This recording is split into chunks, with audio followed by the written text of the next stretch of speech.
पहलगांव में निर्दोष यात्रियों की नृशंस हत्या पाकिस्तानी आतंकवादियों के द्वारा जो की गई और उसके जवाब में देश के प्रधानमंत्री जी ने दृढ़ इच्छा शक्ति का परिचय कराते हुए ऑपरेशन सिंदूर की सेना को परमिशन दी और हमारे वीर जवानों ने सटीकता बहादुरी के साथ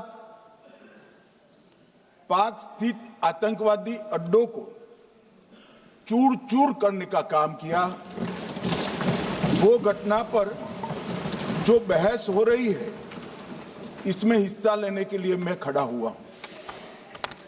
माननीय अध्यक्ष जी, सबसे पहले पहलगांव में जो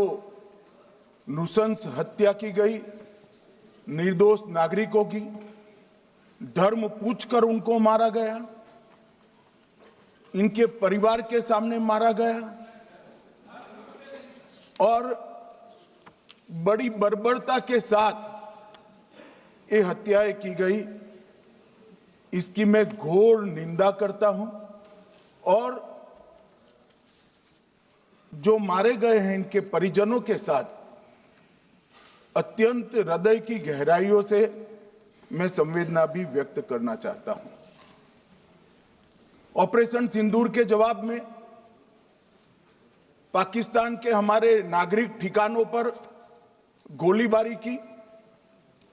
इसमें भी कुछ नागरिक हताहत हुए,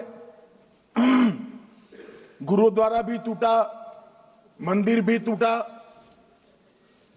जो भी नागरिक उसमें घायल हुए हैं और जो हताहत हुए हैं वो सभी के प्रति मैं पूरे सदन की ओर से गहरी संवेदना व्यक्त करना चाहता हूं। माननीय अध्यक्ष जी, कल से यहां पर पक्ष और विपक्ष दोनों की चर्चा चल रही है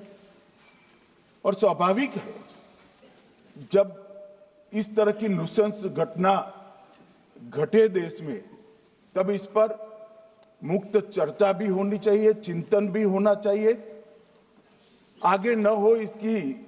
व्यवस्था की भी चिंता होनी चाहिए।